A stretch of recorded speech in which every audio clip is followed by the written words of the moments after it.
we are very fortunate today to have our conference treasurer and CEO, Paul Eichelberger, a graduate of the Naval Academy, which had their graduation yesterday with an awesome flyover. And Paul, I'm asking you to tell us one interesting thing about you that people did not know. Oh, so let me get my coffee.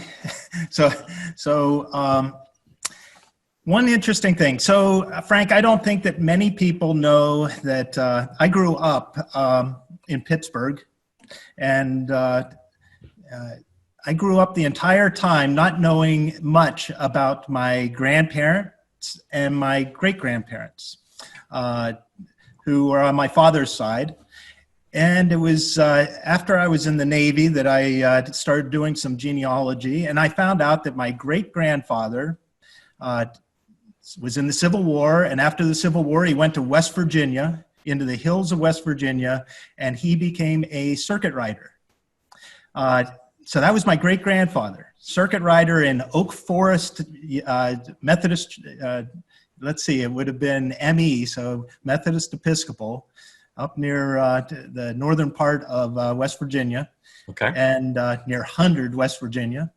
And my grandfather, the first and oldest boy, was actually named for the district superintendent that assigned my great-grandfather to the church. Wow, how cool is that? Cool. I grew up never knowing that, and I never really put that all together until just before I came to the conference center. Okay, very cool. Well, folks, we are really pleased to have Paul here. He'll be speaking also during the FLA later on at the actual, but we really are happy to have him in between right now, too. So without further ado, I'm going to turn it over to Paul. Paul, it's all yours. Very good. Well, I thank everyone for being with us today. I know that there is a lot of webinars going around giving advice. I thought that we'd make this a little bit of a relaxed atmosphere today. So I hope you have your coffee, and we'll be spending an hour together, right, Frank? That's correct. I'd like to make it a relatively simple and straightforward presentation and give us a chance to answer questions as well in this forum. So I'll start sharing my slide deck here, and let's check how everything's working there, Frank. Do we see? Looks good. Looks very good from here. So I've got a couple screens going here, and I'm just going to have to migrate my screens a little bit.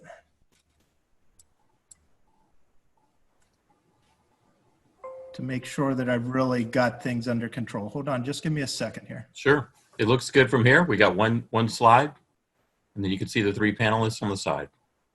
Yep, and I'm going to go back out for a quick second, sorry. Sure.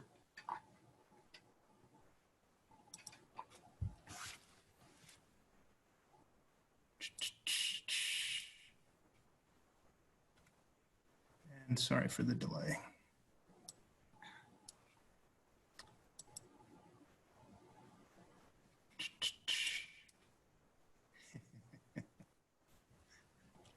Working, but it's not working. Hold on.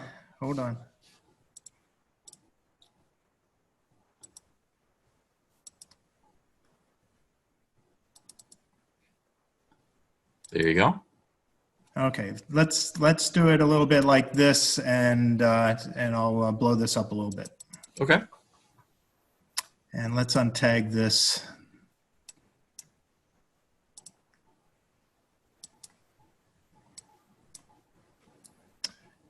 Okay, does that get everybody on where I need to be for the slides?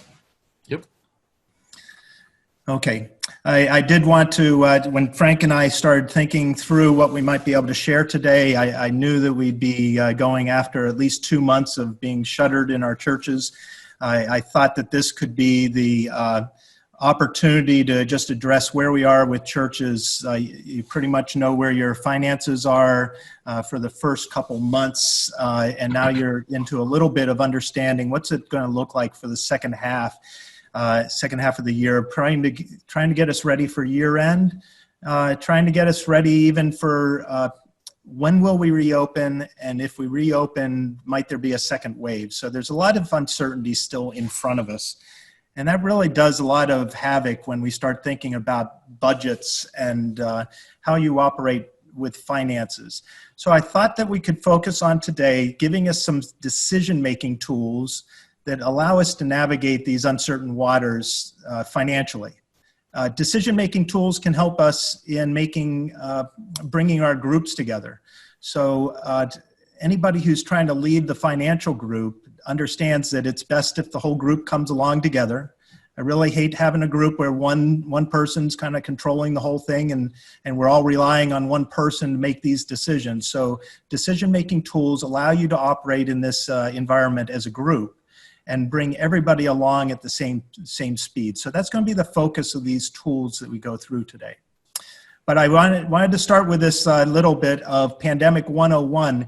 You know, there is not a dearth of people giving advice out in the world right now. You can spend your entire day on webinars, going from one to the next and listening to what all the experts are saying. So we're going to try to make this simple. I do know that there are webinars on investing. There are webinars for educators. My wife has been on webinars with senior citizen homes for part of her work. Even for the millennials, there are webinars on how to do adulting. So I don't know if I need that one, but cooking skills was one of the career advices that you could use your pandemic downtime to learn how to cook better. So I think I could use that. So here's the outline of what we're going to talk about today. We're going to go through just some of the basics. Let's just keep some of the basic financial tools in place. These basics are some things that we really focus on in the Financial Leadership Academy when we get into some of the detailed nature of some of the courses. So some of you may not have been through those segments. So I'll at least just introduce those today, but we're going to focus mainly on the 5 new financial tools for the short term. These are the decision-making tools that will get us between here and the end of the year. And then I think it's appropriate that we just say that there's some long-term planning to be done, and I have one slide on that to give you some thoughts on what we might be want to include in our thoughts as we start to put together some longer-term plans. I think of long-term as being budgets for 2021 and 2022. So it's fairly straightforward. If we look at some of the things that we have recommended in the FLA before, I would share with you that graphing your income and expenses is a best practice. Showing the nature of your ups and downs within the year and how those ups and downs on monthly data flows compared to prior years. I think that visual kicks in for a lot of people that can sit around a finance table to understand what your trends are, whether they're better, whether they are improving, whether they're going down. And the biggest thing with graphing data is to make sure that you understand when it changed. And the earlier you can understand the change, the better chance you have, especially in a nonprofit, where you don't have a chance to really accelerate your giving, unless it's giving that has, like in this time frame, might just not have been given because we're not in church right now. So there's not always a pent-up capacity for people to accelerate their giving. So nonprofits have to rely on understanding the trend and reacting quickly so that they don't have to put pressure on the giving side to be able to make up for shortfalls. Shortfalls can exhibit if you go with an undetected trend, and a 6-month trend is harder to correct than a 2-month trend. And I've looked at churches that have had a 5-year trend, and they never reacted to it. So those are the things that graphing can help with. Continue to forecast your year-end performance. We'll go through that in more detail with FLA, but there are tools for being able to forecast what your year-end is. And if you're in June and you're able to forecast what your income will be at the end of the year, then that gives you at least a chance to understand what changes you might need to do in your budget in the second half of the year. And then I've got one slide that talks about rings of defense. So I'll wait till that slide to be able to go through those details. But the rationale here is trend data will show the depths of the decline, especially during the COVID, if that's where your church is. Trend data will show when things start to improve. I'd like to be able to see that trend immediately as soon as that happens. Trend data will be used to set new goals. So you can actually see the trend to improve, and you can kind of see the linear nature of that perhaps, and be able to set where the new goal might be. And year-end forecasts are used to adjust the spending plan. Just like I said, mid-year adjustments to spending plans are always good based on year-end forecasts.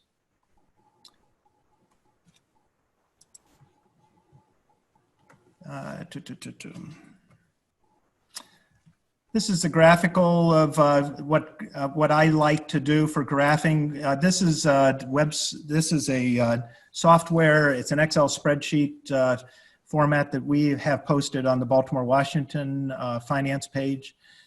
This is an example of one of the, I've cut and pasted some of the graphs that are generated by that spreadsheet. It's out, Frank and I can guide anybody who might be interested in this. The characteristics that I like of this package, it's homegrown, so it works pretty well though for being able to graph the month over month changes. This gives you a 4-year look back plus your current year, so there's 5 years total. The red is your current year. You get to see how year by year, month by month, it's comparing to prior years, and allows you to go in and take a look at some data points that might be of interest to understand why they are different than the normal trends.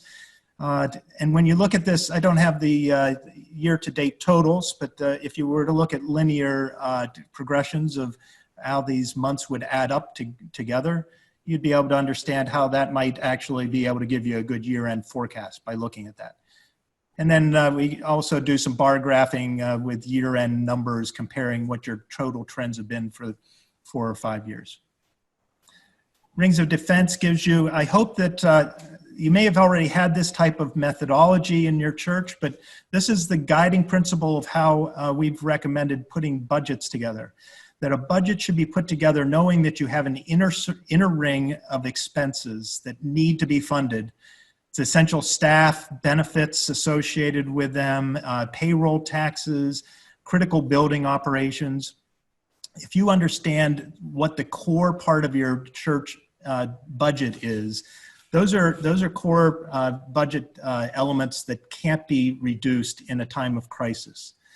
This middle ring then is non-essential staff, non-essential repairs, restructuring of debt. Restructuring your debt is one way to accommodate any kind of changes that you might need to do in a downturn. The middle ring also allows you to take a look at renegotiating pulpit coverage. If you really are not able to afford what you have in the inner circle, then renegotiating the pulpit coverage is one of the things that we recommend. And apportionments is on this list. Apportionments is on this list because many times when churches get into troubles, that's the one that they go to first. They'll talk to the DS. They'll talk about their apportionment. And if you're only able to afford these inner circle rings, we put apportionments on that side.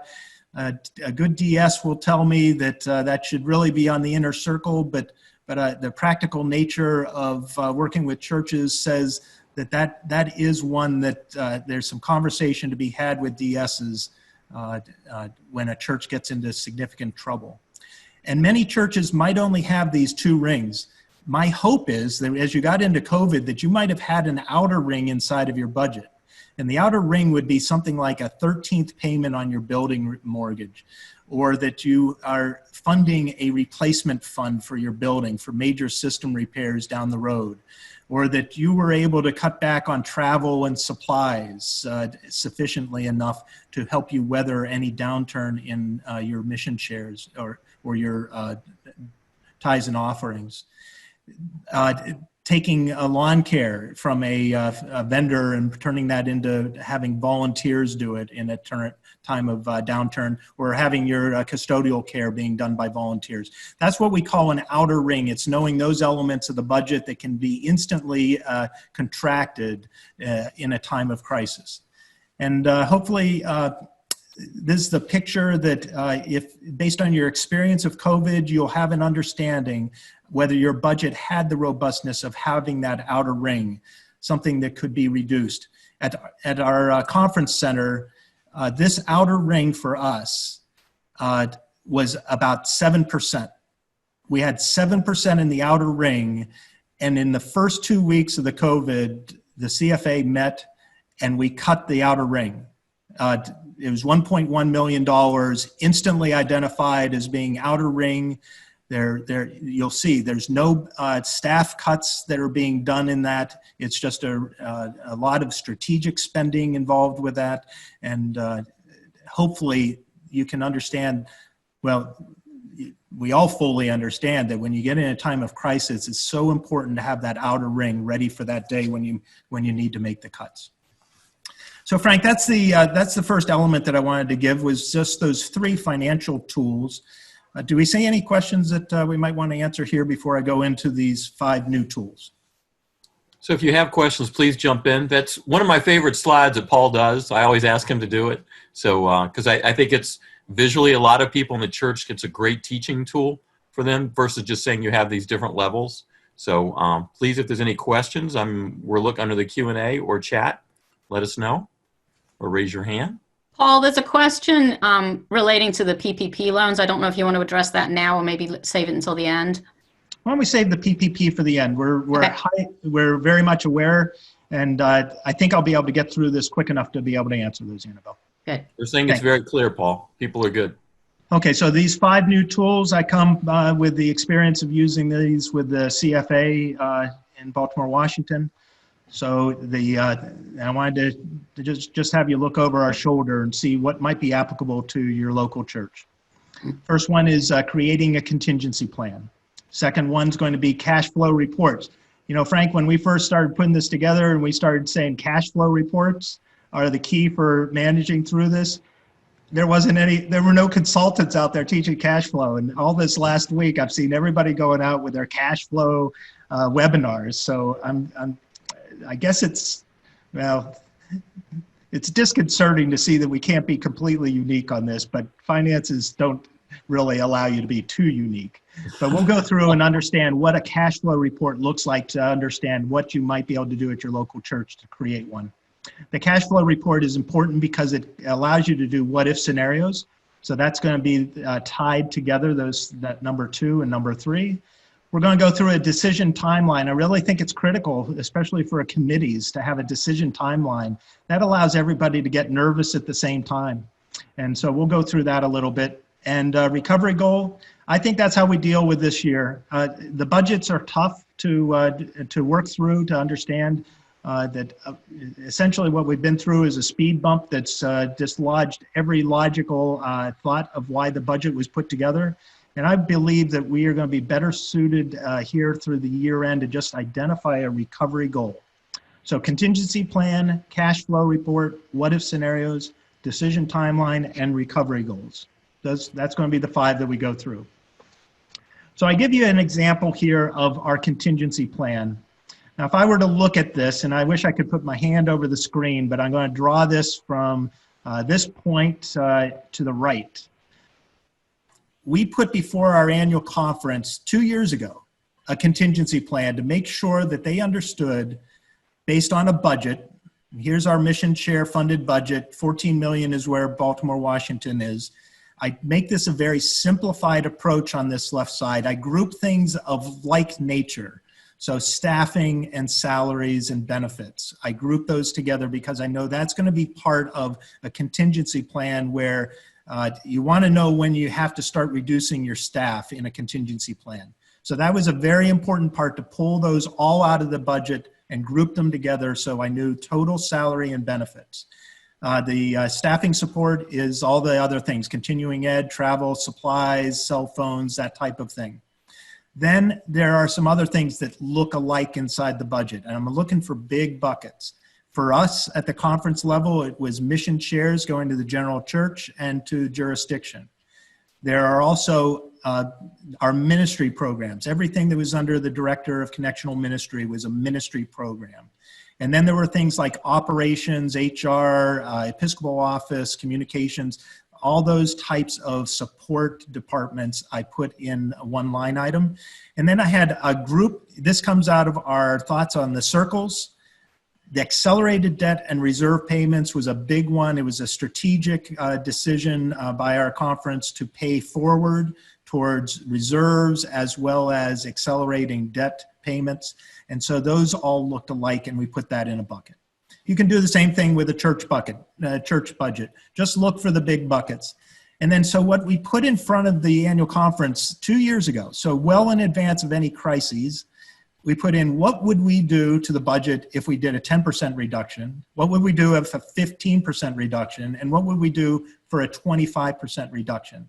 And this goes back to those circles. You're actually probably in the 15%, reducing a lot of those second circle, non-essential staff positions, and you're doing other reductions. And in the 25%, no doubt for many churches, 25% is going to be cutting into the red, that inner circle of what you thought was your core ministry. That's where you might be actually talking about resizing the pulpit coverage or things like that. Same thing for the conference. Conference looks at this 25% as a 16% reduction in our headcount at conference staff. So that was all in place going into COVID. On March 25th, that pre-work of having a contingency plan in place allowed the CFA to come in on March 25th, and they looked hard at the budget and they said, how far can we go on the cuts? We know we need something big. And that's where in early March, they were able to approve a $1.1 million reduction. We just went through the 10%, the 15%, 25%, pulled the numbers, identified them, and went from there. The 3% underrun was something that was already existing. We chose not to hire into those positions. So that's why we do see some things that normally would have fallen probably more over into the 15% reduction. Okay, Frank, how are we doing? That's pretty good for number one, huh? Looking good. Looking good. So what was the second one? The second one is the one everybody else is now sharing, cash flow reports. Cash flow reports. Let's go through the basics. The way I've normally done this is using the starting balance in a bank account. I've been part of organizations where the bank account was everything in a time of crisis, and you were really making sure that you could pay the bills. Some of the nonprofits, well, even some of the for-profits, unfortunately, start with a balance of their bank account. You can also look at this as being, what is the starting point of your net income? Could be a year-to-date net income. It could be your beginning of year net income. For many churches, you could simply say February was your last stable month, and I'm going to start using my February bank account or my February year-to-date net income. And that would allow you to identify that everything after February, this March on, is what we're now going to have to do, not in a budgetary sense, but we're going to actually try to understand what's happening to the actual trends in both giving and income and expense. So what we're going to do in a cash flow report is project expected income and expenses for the next 3 to 6 months. Can't do this wrong. 3 months is all you want to do, that's fine. If you want to do more than 6 months, that's fine. But you're going to be doing new giving trends. You know, it's kind of surprised. Everybody woke up in March and all of a sudden you have a new number. Some churches I've seen do well, actually. They raised the bar. They identified givers that were able to give possibly even their full year's worth of giving in March, just to make sure that the church never found themselves in a bind. So some churches have that story. At the conference level, our March was down 25%, our 21% in March. At the conference, the April was down 31%. So those are the new giving trends that we're identifying at the conference level and hoping to improve those over time. Loss of income from preschools. A lot of churches were calling and saying, we've lost our income. These are the challenges that we've got. So that gets identified in a cash flow report. you also now have a possible additional PPP funding receipts. That gets added as some of your income. The impact of spending plans to reduce expenses. This is what we just looked at, the 1.1 million for our conference. That reduction is now part of our expenses going forward. And the impact of new ministries. We've been challenging churches and at the conference level as well. Been challenging us, what are the new things that we need to be doing? What are the new grants for the conference? What are the new tech grants that we want to do? What are the new things that we want to do with Peace with Justice grants to allow food banks to be able to do more work? Those new ministries come at an increased expense, most likely. And so those are the types of things that we want to have in our cash flow. We'll simply use that information then to calculate the ending balance for each month. And then we'll the report becomes the ability for us to analyze the depths of the downturn and possibly the need to be able to draw on reserves or to do additional spending plans to reduce additional expenses. Okay, so with that information, let's look at a flow that allows us to see this. Is this big enough on your chart, by the way? Can you see the smaller numbers? Looks good. Okay, good. So here's Exampleville UMC. We're going to do this for March until August. So we're going to do 6 months. The starting left-hand column is simply a simplified version of my overall budget. I know that my income, I've added a PPP line here. So I've got tithes and offering and then building use and then PPP. We'll simplify it that way. And then expenses, I've got large buckets of categories for expenses. Don't make it complicated to include every line item in your budget. Simplify this as much as possible for making that tool. We ended February at this church, $324 negative for our net income for the year. And what we're doing then is we're going to project out. The average for the first 2 months was about $18,000. This church had 15. You can see that I put March actual. So they actually had 15 in March, but they're projecting that they're going to go down in April, May, and then possibly recover, maybe not to the full 18 by August, but a little bit there. So now they're projecting 86 for total tithes during this time frame. Then they're going to add in their PPP. They got a PPP funding of 15,000. So now they've got a good sense of how much they have to spend. That when they did their expenses, this is the logic. Do your expenses first on what you think you're going to be doing before you look at the bottom line numbers. And they did this for each one of their categories, and they found out they think they're going to spend 103. But the key important part is the PPP doesn't really get forgiven until August. So they needed to know how much they're going to be dipping into everything. And the first month, 5,000, 3,000 more in April, 4,000 more in May, 4,000 in April, 4,000 in May, and then they started to recover. And they needed to understand, and they did this based on their bank balance. They started off with $35,000 in the bank. They got down to 20, 21, 19 before they recovered. They felt comfortable with that. They knew they didn't have to go to any longer term investments and possibly supplement those from reserves. And they knew they didn't have to do anything more with their spending plan up in the expenses to reduce their expenses. And the fact that they could promote and see that there was a way out of this, that in August was going to be $32,000 in the bank when they had 35 when they started, is the key message that the Finance Committee needed to see in order to make sure that they were navigating the correct path through all of that uncertainty during the 6 months. So that's how you use a cash flow report. That's how you get your confidence that you're on the right path and you've made the right expense reductions during the midst of the turmoil. Okay, that allows you, as you can see, once you have that cash flow, now you can probably do some what if scenarios. So what if it's not 11,000, but it really is 18,000?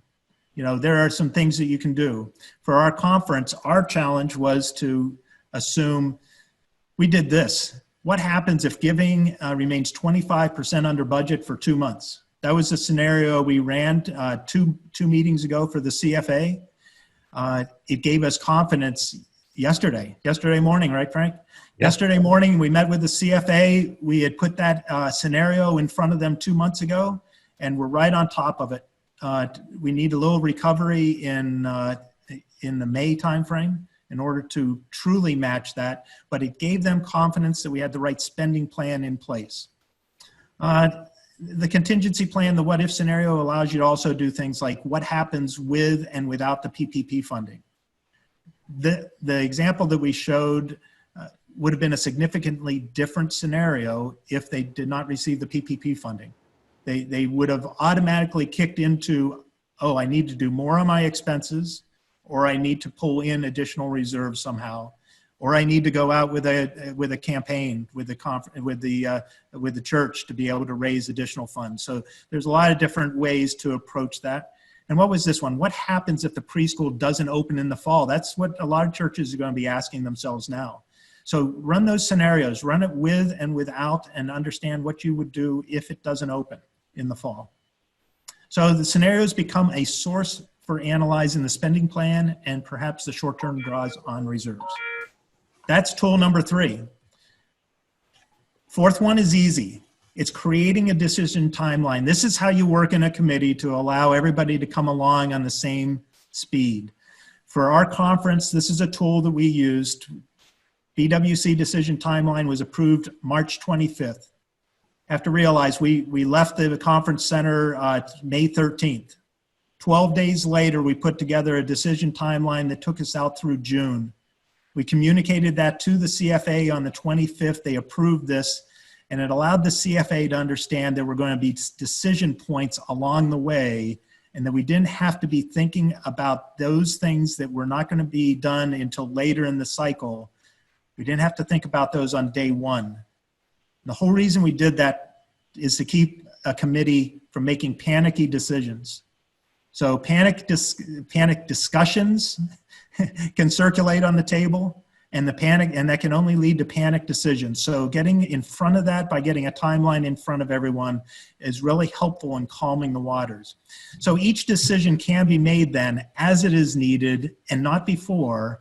And I would also add that there's more likely going to be additional data on the table when you have to make some of these harder decisions. So let's go through what the timeline looked for the conference. The initial focus for us in March was focus on immediate relief. These were things to allow people to understand. For us, being in the conference, it was allowing churches to understand what kind of things they might be able to take advantage of. So we ended up with waivers and grants, and we did the immediate budget reduction. So that was the immediate relief. In April, it was all about payroll continuity. We had put the grants together to understand if churches were going to need payroll continuity. We also pursued alternate funding streams. So this was all the PPP effort. Government grants into churches. Conference also participated in these. These were looking for what are the alternative ways. The foundation was looking at line of credits at that time, getting those ready for churches when they needed it. And then there are also other ways of doing this: conference loans, government loans for banks, other types of liquidity as needed. The big part for us was you don't need to think about the 15, 25% contingency staff reductions until May. Let's get through these first 2 months. We'll have a better understanding. The importance of this $1.1 million reduction, that outer ring, is what bought us the time. If you don't have that outer ring built into your budget, you're probably doing this activity, this focus on restructuring, you're doing that on day one. So that's the big learning that you can take away. If that's something that you need to improve in your church, this buys you that 5% to 7% in the outer circle, buys you the time to get down to this point. And then we laid it out that June might be something that would be needing additional relief efforts. This calmed the waters. When we met yesterday, they were able to see that we were on track based on the actions that were already taken, that this restructuring for them became something much more of a longer term. Okay, and the fifth goal that I have now is to establish a recovery goal. So you have your budgets in place. The budgets are fine. You keep doing your budgets, keep doing your monthly reports on the budgets, understand how you're performing to the budget. But your cash flow analysis is going to allow you to understand that there's probably a number for total income that if you hit that number, it will support all of the expenses down below that you have projected. I think that's the number that we all need to be thinking about now. Is the recovery goal is your year-end goal for tithes and offerings. We'll do that at the conference level as well. And in that thinking, for a conference, we might go out and survey churches to try to find out what's their financial situation this year. Our message in Baltimore, Washington has been kind of do your best when it comes to the mission shares, especially in these beginning months. In March, April, and May, we've really just been saying do your best. But the cabinet is wanting to have conversations with all of the churches now to really understand how are they doing, how's the recovery, how's the PPP funding working, if that's something that was on the table for you, and allow that now to be digested as a whole to understand what a good goal might be at the conference. If I'm at a church, I'm doing this type of a survey. I'm trying to understand what the unemployment rate is in my congregation. I'm trying to understand if businesses, small businesses and business owners, whether they receive PPP funding and they're on good ground, or are they part of the restaurants that are closed and shuttered and they don't see any recovery in the second half. So that's part of baked into your recovery goal. So establish a recovery goal once the short-term finances are stabilized. Don't think about that now. So from a conference perspective, I'm thinking about doing that maybe in the June and July timeframe. Spending plan is in place based on the new giving trends. Recovery goal should be a goal that is based on the economic strength and weakness of the congregation. We've talked about that. Recovery goal should allow some return of depleted cash reserves, if any. Make sure that you're paying yourself back if you depleted any of your reserves. And then communicate the progress towards the recovery goal as a primary objective of the church as it reopens. This allows you to really be settled on, here's the goal, this is what we're trying to get to. It's almost like starting a capital campaign. It really can be something as simple as that. Let them know what the financial status is of the church right now. And if you're in dire straits, it probably will feel like a capital campaign. It really could be that we need this to keep our doors open and allow people to rally behind that message then. So I think it can be simplified to a recovery goal. And Frank, that does it for what we're introducing then as the 5 new tools. Awesome. If I introduce this last part, then I think I'm done. And I'll just move right into this long term. Okay. Here's where I think it leads us.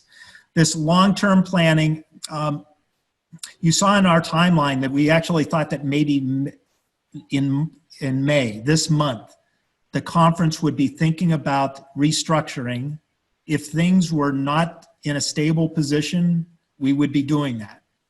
The fact that we were able to do a $1.1 million cut because we had that outer circle of the budget in place, and because of the PPP funding, those 2 elements have now allowed us to think of this restructuring as being a longer term. So we think of this now being creating budgets for 2021 and 2022. Churches might find themselves in needing to do this restructuring earlier. You might have to be thinking this is your second half objective to restructure now to be able to fit into your model. And you'll know that from your cash flow analysis, whether or not that's your criteria. But here's the things that I would say about the key budget considerations. What new ministries will we keep after COVID-19? We're all thinking that there's some things that we're going to want to keep. We also think that there are things that we need to improve in light of COVID-19. That could be things that need additional spending to improve. Those could be things that need to be taken away because they're no longer effective. That could be the improvement that we're talking about. So, and then also overlay on that, what can we afford? This is the time as you're taking a look at your 21 and 22. What's the reality with your congregation? A lot of churches have not done that fundamental work for some time, and I would just encourage, this is the time to do that. I give you some goals down here at the bottom. Anytime that I look at a budget, these percentages are reasonable for you to be sitting on and looking for targets. And I believe that this is all part of what we can afford as well. So a little bit of this is what can we afford is an income side of it, but then it's also the distribution of that spending plan. 55 to 60% being covering all of your pastor costs and staff costs. That's a good goal that allows you to then know that you'll have money left over to put towards ministry and outreach. I put mission shares and apportionments into that line item for a total of 13 to 20%. Buildings are all different. So some buildings with a lot of upkeep might be high in the 29% range. 15% might be more normal for a small church with not a lot of capital plant. And then administrative 5 to 7%. So allow that to be possibly, you could measure your budgets today according to that standard to see if you are out of balance. And that might allow you to have the first input into what a revised, restructured budget might look like. I would also encourage you when you're doing your goals, doing your budgets, to also make sure that you have enough reserves on side. So a reserve is one of those outer ring circles.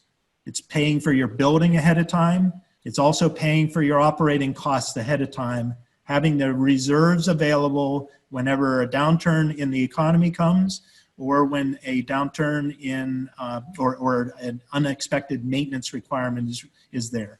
So just to allow that to understand that the reserve goal can be part of how you think about creating that outer circle. Frank, that completes all of my slides. Great. So Paul, so one of the questions that I have, speaking of reserves, what, right before the crisis, what would you say would have been a good percent for reserves? I can give you some of the numbers that we do. So the conference, well, our conference used to be a 0% reserve. So the first thing that the CFA did when they were in that situation, that was about 2008 that we were in that situation, 0% reserves on hand. They said 10%, we need 10%. So 10% is not a lot. 10% of your annual budget is a starting point. It got us a toehold. 10% is just a little bit more than 1 month of uncertainty. We have increased that recently to 15%. We went through, that was a strategic decision made by the conference maybe 3 years ago. And we went on a 5-year schedule to increase that to 15%. And we were very blessed to be able to get that in 3 years. So we're now sitting at 15%. So you're about 2 months worth of reserves now for uncertain times. I can tell you our 21% in March and 31% in April puts us down, if we don't have any other mechanisms, it puts us down $2.5 million. Those 2 months. And for us, 2.1 is the reserve, 15%. So this downturn for COVID could not be afforded by the 15% reserve that we had in place. You can only get there because the conference is only getting there because of the spending plan that we had the outer circle that we could cut immediately, right. And we had the PPP funding. Those are the only 2 reasons that we're able to get through this without pulling from the reserves. And the big learning is 15% was not high enough. It's tough for a local church to build reserves higher than 15% though. I think that's a reasonable number for targeting. But I do know churches, I've had conversations, especially with the PPP funding. I do know because of the good faith certification churches had to go through. I do know some churches are probably sitting up more like a 40% or higher. Yep. Okay. But if you need to get started, 10%, start with 10%. Okay, great advice. I'll turn the Q&A over to Annabelle. But one last question for you. So how would endowments figure into all this?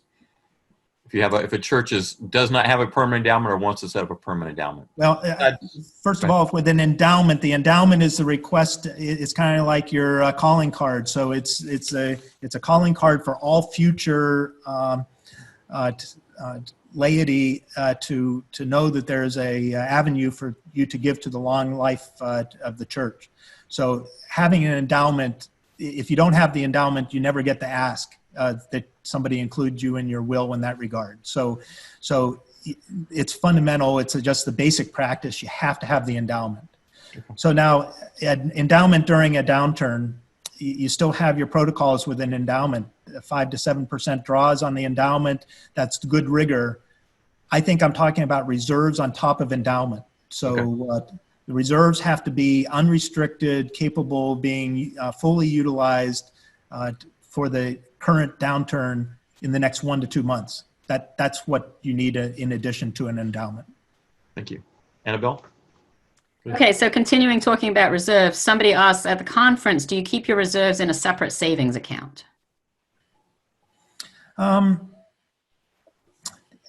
So finances at the conference are complicated. So we have a full-time controller, and the controller knows where all the dollars are, and so investments are investments, and cash is cash, and so we do more cash management in that regard. If I was advising that from a church, you want to simplify this as much as possible. So reserves going in one account. That is the best way for a volunteer treasurer to work through this, to fully, and it's a good way for a committee to view their finances as well, to understand that this account is for my reserves. It could be a mix. I'm a fan of the foundation investments. You want to get more than a bank on your investments. You want to have the social screening on it.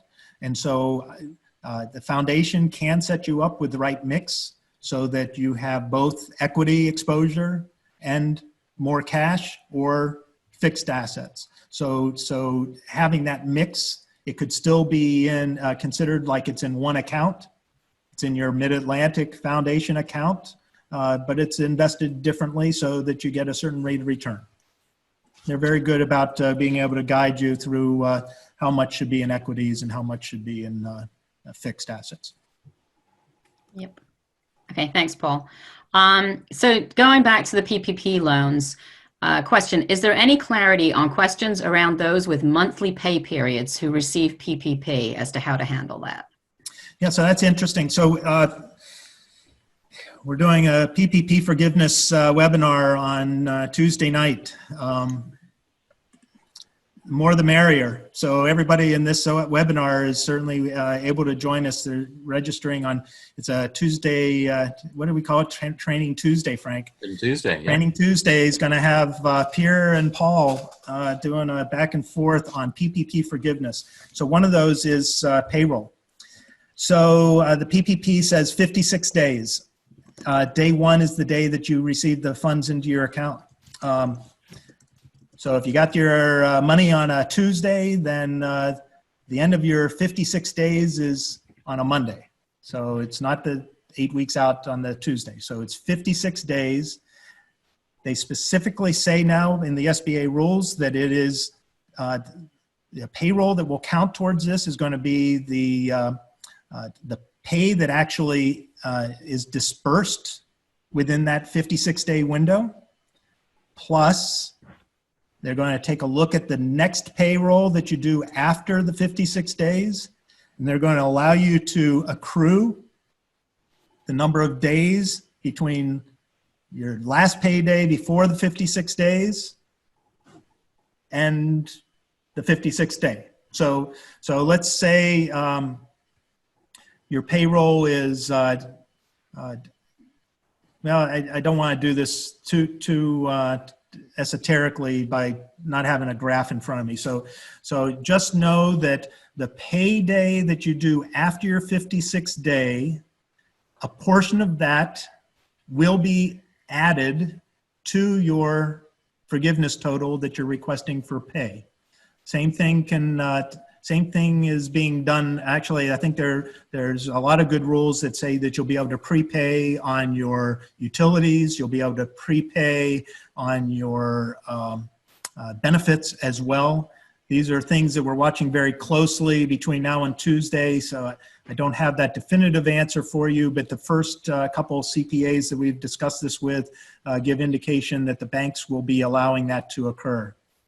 No bank that I know has actually come out with their rules yet. So just as we were doing all of the applications to get into the PPP funding, we know that the rules of the bank are the ones that you're going to have to live by. So I can't get too far in front of all that, but we know what we're looking for, and we'll see what the bank come out with, Annabelle. Great. Okay, switching topic just a little bit. Can a church decide to remain closed for worship but reopen for tenants?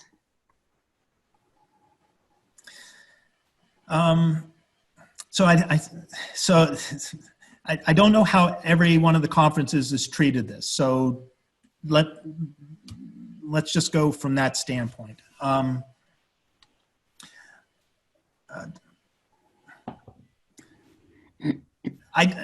In Baltimore, Washington conference, we closed churches, but I do know of examples that tenants stayed in place. The tenants that we know stayed in place were serving a purpose that was identified by Maryland government as being essential preschools. And it was up to the preschool to make this decision, but there was a process for a preschool to go through to identify themselves as serving the essential workers. This is the medical personnel, first responders. That community still needed preschools. And so Maryland set up a policy where they were able to have preschools open for first responders. So that's the one example that I have, Annabelle, from the prior experience.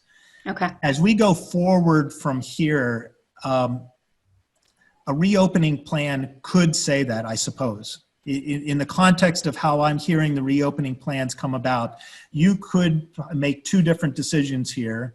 It's safe to open for tenants, their responsibility, they're keeping the standards that the state has identified. And I have no doubt that that might be a different population than how you're thinking about group congregations, the age of our congregations, the crowding of our congregations. All those are different factors perhaps than what a tenant does. So I think there is a path for that. And I think from Baltimore, Washington conference, the navigation on this gives you the latitude to be able to do that. Yeah, and Tom Brooks has responded on the chat. He's in EPA, that if the tenants have less than 25 people, that yes, yeah, they probably adhere can to the crowding. under PA's yellow phase. Pennsylvania is different than Delaware, than Maryland, DC. Sure. Yeah. A lot of locality identified with that mix. Yeah, absolutely. Well, let me see. What was the other question that was here? How many months of expenses should be kept in your checking account in addition to your reserves? Well, so it's really how many months of cash?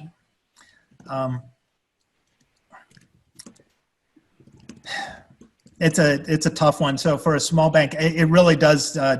So I rely so much on the hand feel of this. Some things just feel better. But I will tell you that the COVID experience did allow us to say at the conference level, we keep about 4 to 5 months worth of cash on hand. So it allowed us, because of that cash focus, to not divest.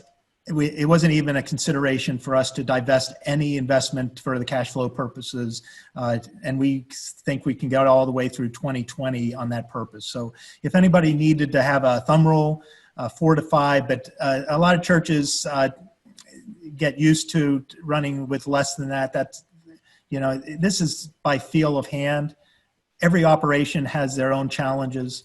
Everyone has their own payroll that they're trying to make. And everybody has their own cycle of how evenly the income comes into a church. So it really has to be based on that experience to determine what's the right mix.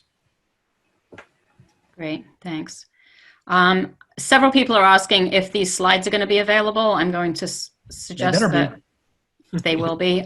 We can put them up on the foundation website, as well as the recording of this webinar. And at this time, that has answered everybody's questions that I'm seeing on Q&A or on the chat. So if anybody else has questions, speak up now. And Paul, getting good comments, everything, everybody's loving this, and it's very impactful. And we'll make sure that they are invited to your Training Tuesday, even if they're from Pennsylvania or Delaware or wherever they are, may be. If you see anything good on the PPP, I'm reaching out to everybody, so send it my way. If you see some good webinars, some different information than what we may have been saying, this is all Jello, and more eyes we have looking, the better off we're all going to be at the end. Thanks, Frank. Thanks for and Annabelle. Thanks for hosting me. Hey, Sure. Paul, Somebody just said, will it be okay for us to share these slides with our finance committees? Yeah, please do. They're Okay, working good. documents. That's what I figured. We will get that. And I actually have the PowerPoint too, Annabelle. I can share it to you directly, so if you need that also. Super. But yeah, thank you guys. Thank you, Annabelle, for getting this running. Folks, we got, this is right on time. Paul's awesome. Finishing right at 10:28, 2 minutes early. I'm talking right to a clock. Wonderful job. Put me in front of a room, I can't keep time. We are so blessed to have Paul and his team and sharing his knowledge with us. So it's a blessing. We appreciate Paul and Annabelle, and we appreciate you. So I know you guys are on the front lines of this. We appreciate you. Take 15 minutes. If you want to hear another Reader's Digest joke, you can log in about 5 minutes. If you don't, you can log in 10 minutes. So thank you guys. Take a quick break, and thank you, everybody. God bless. Thank you. you.